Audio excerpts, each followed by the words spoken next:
So we're in the book of Joshua. Jerry last week read Joshua 5, 1 through 12 for us. And I'm going to finish chapter 5 here with verses 13 through 15. But before we do that, I want to talk a little bit about what we're going to experience here. There is a figure that will appear in the verses that we're going to read. And a lot of questions happen with this. This appearance from the commander of the army that we'll see is called a theophany. Okay, what that is the word is from Greek. So like the theos part of theophany means God, and the Greek verb meaning to appear. Okay, so we have this theophany that happens in this, and it's an appearance of God. And then we have another word that happens later on after Christ has come, and that's called a Christophany, and that's an appearance of Christ, right? After his resurrection.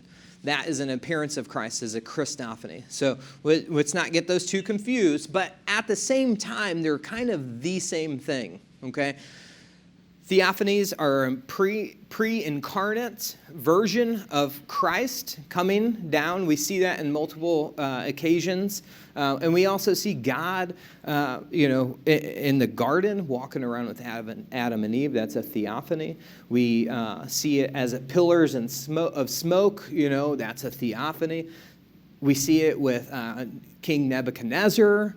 When Shadrach, Meshach, and Abednego are in the furnace, and there's wow, I'm in a bubble. Don. So I'm going to stand just like, like back in the day where the rabbit ears, like, ooh, I'm just messing. Shadrach, Meshach, and Abednego, they're in the furnace, right? And there's an appearance there's another figure in there as well. That is a theophany, right? But at the same time, that theophany is Christ. It is that pre-incarnate version of Christ. Christ himself is actually a theophany or a Christophany, if you want to go in that. So I wanted to clear some of that stuff up. A lot of people call it an angel. Angels are not in that type, do not have that authority, right, in the heavenly realms, okay? So I wanted to clear some stuff up, give us some context about what we're talking about, and just, kind of geek it out a little bit this morning. But as we look at chapter 5, it can kind of be split up into two stories that are happening here, all right? Verses 1 through 12 and 13 through 15. And the first story is Israel committing themselves back to God, okay, after their long wilderness exploration. And the second story is what we're going to be covering today, is God setting his holiness above everything and everyone. So Jerry read verses 1 through 12 last week, and I'm so thankful for that. But I want to address some stuff that happened in that. And I don't know what was said, if anything was said about it at all last week, but I'm going to say, Israel in those moments, right, lays themselves at God's feet, and in those moments they're putting God first in their lives. See, they're being commanded to circumcise themselves. The men are, right? He said, make a flint knife and circumcise yourselves. Why is this happening? Well, it's happening because they haven't done it since exiting Egypt. So in 40 years, they haven't devoted themselves to God. And all of this is a new experience, You guys understand what a circumcision is. So I'm not going to go into detail, but as a grown man, you know what I mean? I'm almost 40. I don't think I'd be very happy with that. Right? I mean, for real. The scenario sounds pretty alarming, but what we see is their willingness to say, I'm in it, right? Like, I don't want to go back to where we came from. We've already set up these memorial stones, right? We've already looked at the punishment that we've incurred, right? We're putting these stones into place and we're moving forward. That is a marker in time, and we don't want to revisit this. That's what their mentality was. So they want to be observant to God's commands and move forward in that and surrender themselves to that. And then after that, they're prepping their hearts, right? They're getting ready, and then they take Passover. For the first time in 40 years, they leave Egypt. That's the first time they get to, in 39 years technically, it's the first time they take Passover again. And I say that because, it never occurred to me, right? You think Jewish culture is very regimented. They follow the rules, right? The laws, and they're very this is how it's going to do. But not for that time period. And so I did some research into this to make sure I was right? I go to some Jewish texts and reading some Jewish references online, and they all agree that during that time, most likely they did not take Passover. They did not circumcise themselves. They were against God in those moments. But these next moments that happen is what bring the first part of Joshua 5 and the second part together. And the reason why I found it so fascinating, why they didn't take Passover, why they didn't commit themselves to God in those moments for that period of time, is because God didn't command them to. Right? God didn't tell them to. But there's more to that at the end when I get to it. So hold on to that little nugget. And let's read. If you have your Bibles, we can open them up to Joshua 5. You can use your phones. It'll be on the screen behind me. So Joshua 5, 13 through 15. It says, "Now when Joshua was near Jericho, he looked up and saw a man standing in front of him with a drawn sword in his hand. Joshua went up to him and asked, 'Are you for us, or are you for our enemies?' 'Neither,' he replied, but as commander of the army of the Lord, I have now come." Then Joshua fell face down to the ground in reverence and asked him, "What message does my Lord have for his servant?" The commander of the Lord's army replied, "Take off your sandals, for the place where you are standing is holy." And Joshua did so. Amen. That text, that short text, is so simple, and yet there's so much complexity built into those little verses. There are things that I am facing today and have faced in my life. And I have to think to moments like this, and I have to say, Matt, where does your faith align? Where does your faith align? Does it align with what I want, or does it align with what God wants? And there's mixed opinions still out on that. The jury has not come back. And I see this in Joshua. He's looking up. I would like to think, he may be in prayer. I don't know. It doesn't say. He just says it's looked up and saw Jericho. Maybe he's on his knees. I don't know. But he's looking up, and he's been here before. And he might have some nerves behind him. Maybe not. Maybe he's extremely confident in himself and what he is about to accomplish. And he's thinking, I can do this. I can do this. I can do this. And that's a commonplace for us all. I can do this. How many of us have said that in our lives? I have 2 hands raised. I can do this. What can you do? What can you do? Whatever you put in front of me, I'll take care of it. You know, I've got this. And I see that in Joshua's posture here. He's faced with battle that's going to happen. He's like, man, I got this. God, you have no idea. You put the right man in charge. I got this. And that's what it's about, is posture. Posture.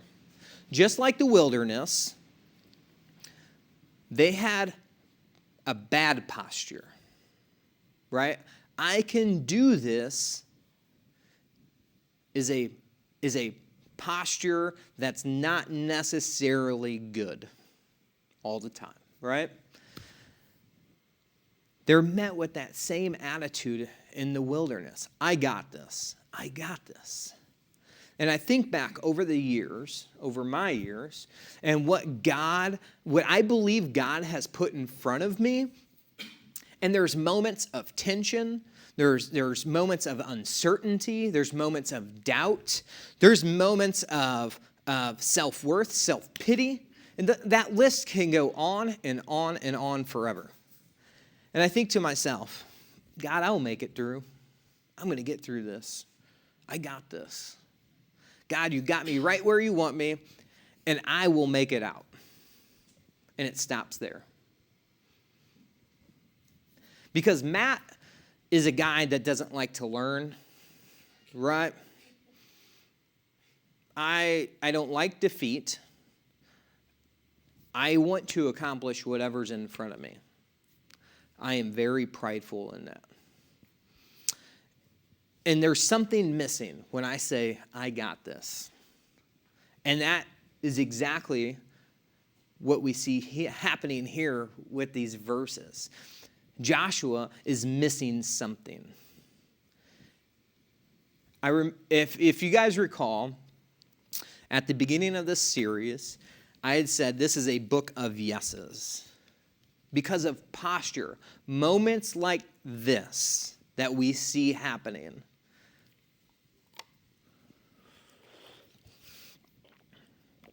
Moments that I don't get right myself.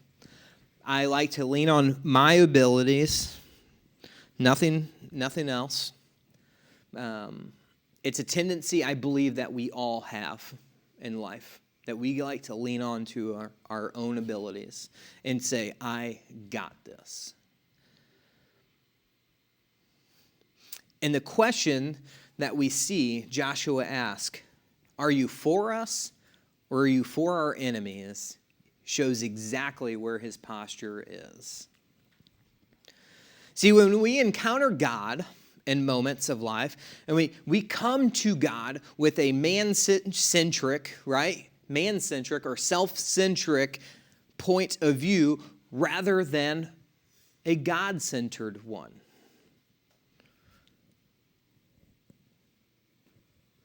This comes from a perspective of ourselves being at the center of everything. This is natural for us as human beings. We draw these distinctions to suit our own needs and desires, and they're far different from what God has planned. But yet we come to God and say, I got this. This causes us to have wrong assumptions that lead us to asking the wrong questions about God. Are you on my side, on our side, or are you on their side? Are you for the people who are against me? Does that make sense?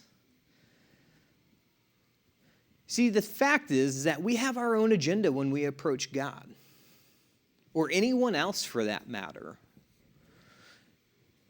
And that they will either agree with us or they're going to disagree. They're going to agree with us, or we're going to try to conform them to what we want them to conform to. Does that make sense? We have no problems with drawing lines in the sand, and we dare God and others, friends and families, to be on the wrong side of that line, which is the opposite that we're on.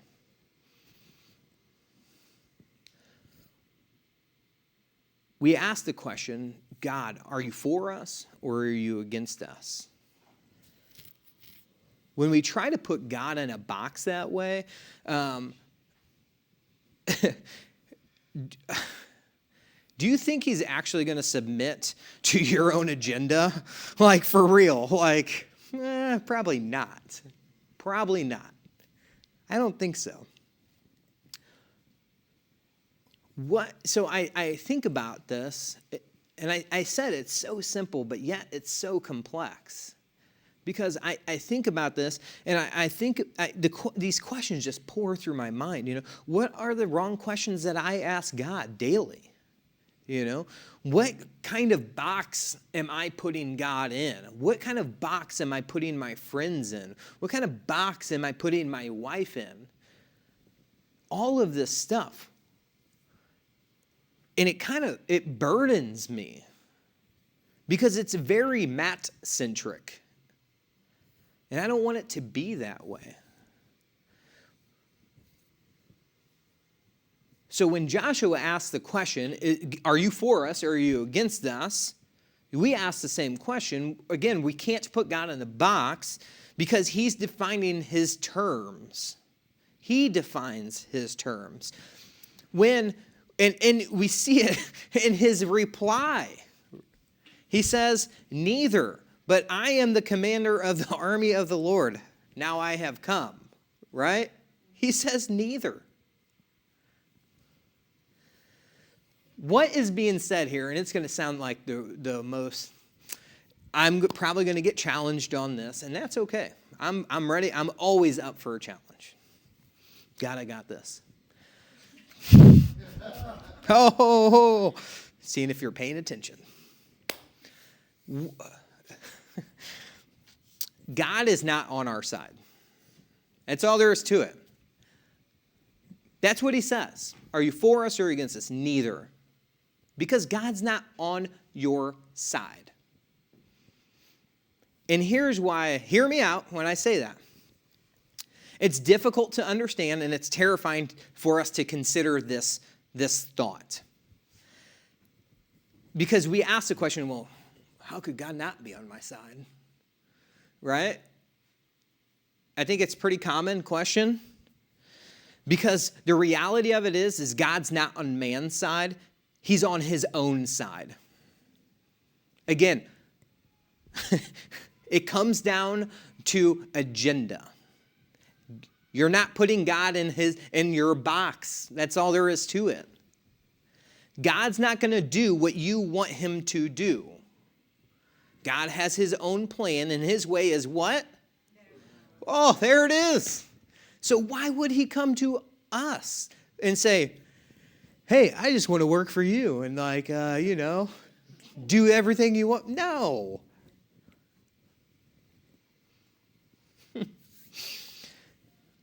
However, there's the flip side to this. When we have been walking with Christ for an extended period of time, it can be easy, we get this comfortableness about us, right? With the idea that God is on our side. And there's something that's really good about us, but there's not. You know, Christ freed us from slavery, absolutely. Slavery of sin, yeah, absolutely. He sustains us for sure, delivered us from this, our various wildernesses that we've gone through or currently going through in our lives. And we take verses like Romans 8:31, and that verse says, if God is for us, who can be against us, right? We take that and we say, well, whatever path I choose to walk down, God's going to be there for me. He's going to be my co-pilot in this whole thing, right? He's going to be there and he's going to bless me the whole entire time. But we forget something in that verse. If. The if part. If God is for us. Right? God, and here's that flip side of the coin. If God is for us, that means as much as of our lives and our heart is conformed to his will. In those moments when Joshua was looking at Jericho saying, I got this, he's approached by the commander of the army, right? And says, are you for us or for our enemies? Neither. Because where was Joshua's heart aligned? To his own will, to his own agenda. Right? He probably had some little nuggets of God in there, for sure. Thankfulness and joy in that, absolutely. And I think we can all see that in a part of our lives, but yet some desires creep in. Some agenda of our own creep in, and that starts to deter us away from God's plan. We forget that we are in God's debt. He is not in ours. And we have to take a second and look at Joshua's response, because it's very, very clear about his attitude at the moment that is the commander replies to him when he says neither. And he submits himself in that moment. He says, all right, what does the Lord have for his servant? What does the Lord have for his servant? Right? And there's two responses that we could have seen Joshua take in those moments. We could have gotten offensiveness, right? If you're approached at work, you think you're like the head person there, right? And somebody comes up and challenges your authority, who gets offended? None of y'all do? I know I do, right? Yeah. When somebody is challenging our authority, we can react with attitude. We can react with arrogance, disobedience, pride in those moments.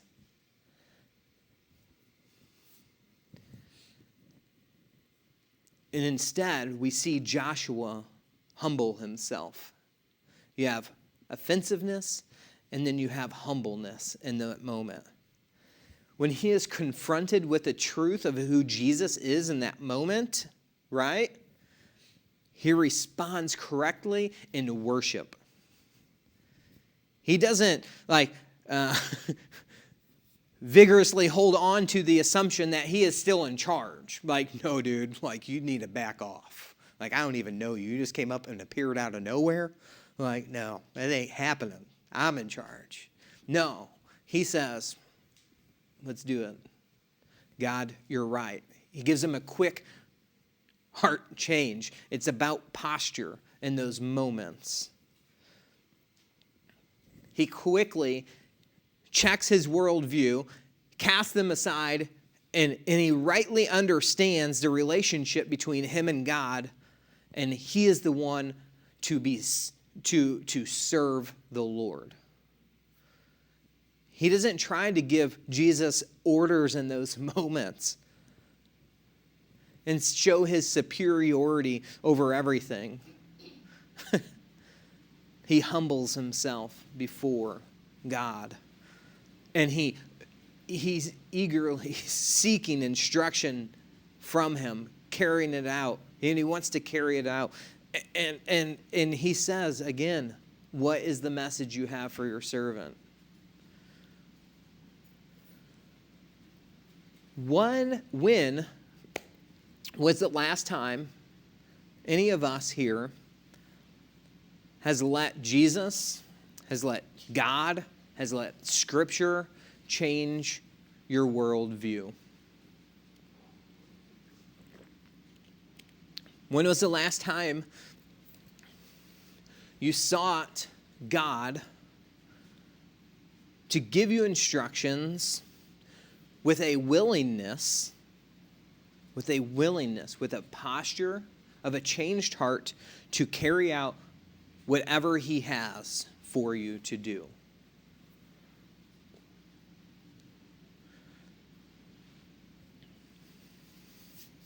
You see, God's response in those moments right after the message, right? What message do you have for me? The response we see from God is something that we aren't expecting.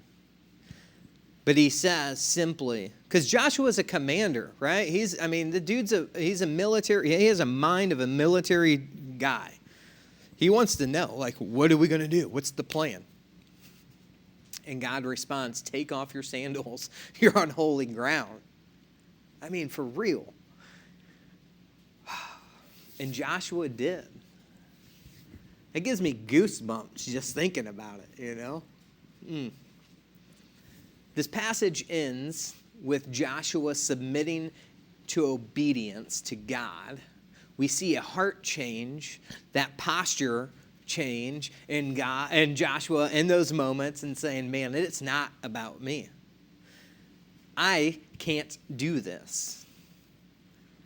I can do it with God.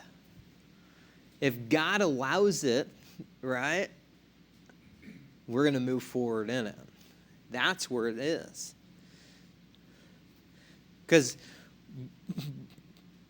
you know, Joshua had a great heart change. His posture was awesome in those moments. But then if we can, you know, we'll continue weeks down the road here and see that not all Israel submits all the time. So the story doesn't end. But if it did end right here in those moments, we'd see a cold religion. We'd see that obeying God is a good thing, and he will bless you. And if we fail in those moments, that we're going to incur God's wrath and anger. Right? Religion is not gospel. That's part of it. It's not good news because we see religion.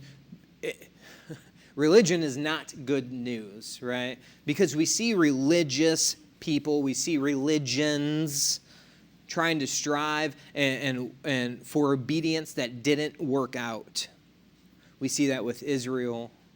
We see that with other denominations, you know. And what we have to understand is it's about God, a God who is faithful to his people despite their faithlessness. For me, that's where everything comes together in this. Is the posture heart change of Joshua, where he is willing, Israel is willing to recommit themselves to Christ, to God, right? Sorry, Christ is not there technically yet. They're recommitting themselves. That's the posture of heart change that we all can look at and say, man, I need this in my life. No matter how good we think we are on that scale of Christianity, if you think you're so awesome, you probably need a posture of heart change. You know? God didn't command them didn't command Israel to take Passover in the wilderness. He did not do that. But here's the thing.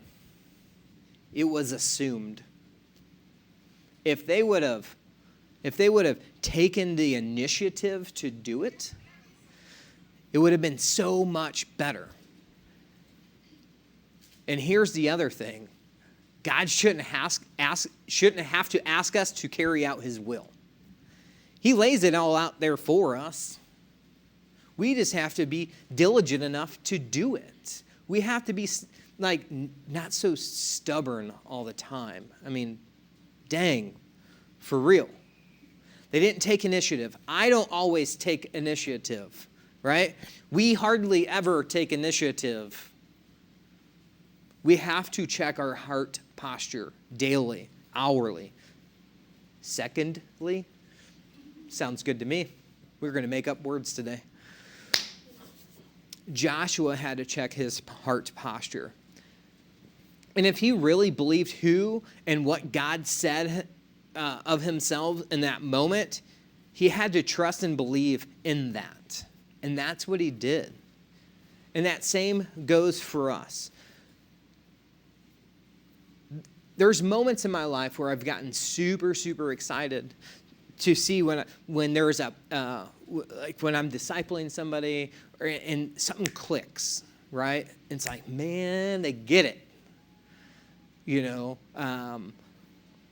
There's a posture change in their heart, and I absolutely love it. I mean, it just thrills me, right?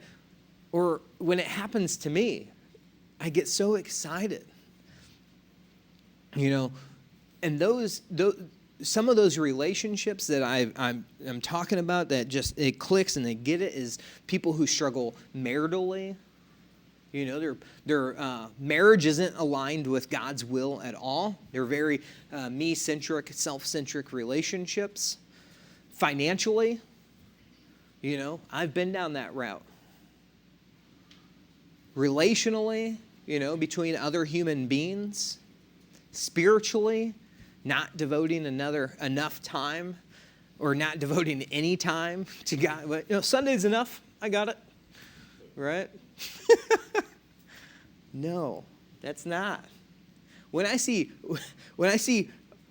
posture changes towards God and his people, and they actually saying, God, I can't do this by myself, but I'm giving you all access to every inch of me, to every fiber of me. That's when I get excited. I get so excited when I see those moments. People around me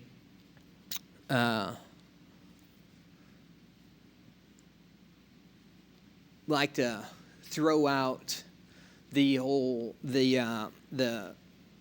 thing that like we're not bound to the Old Testament any longer. That's an old covenant. We live under Jesus' covenant.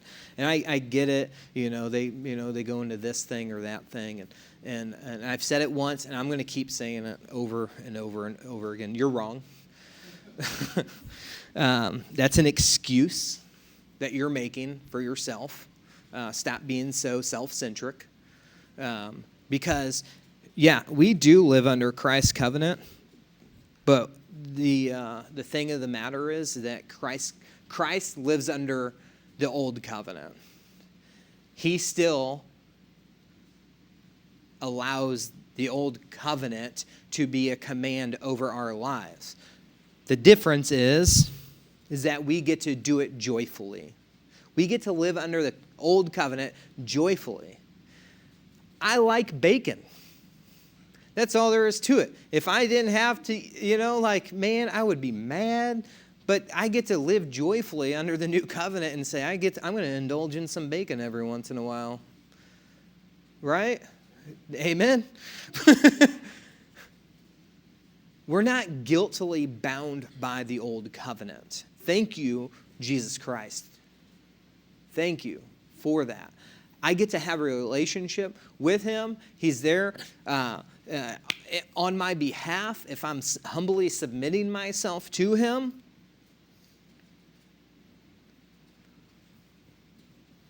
Those laws and those commands that are in the Old Testament are just as relevant today as they were back then.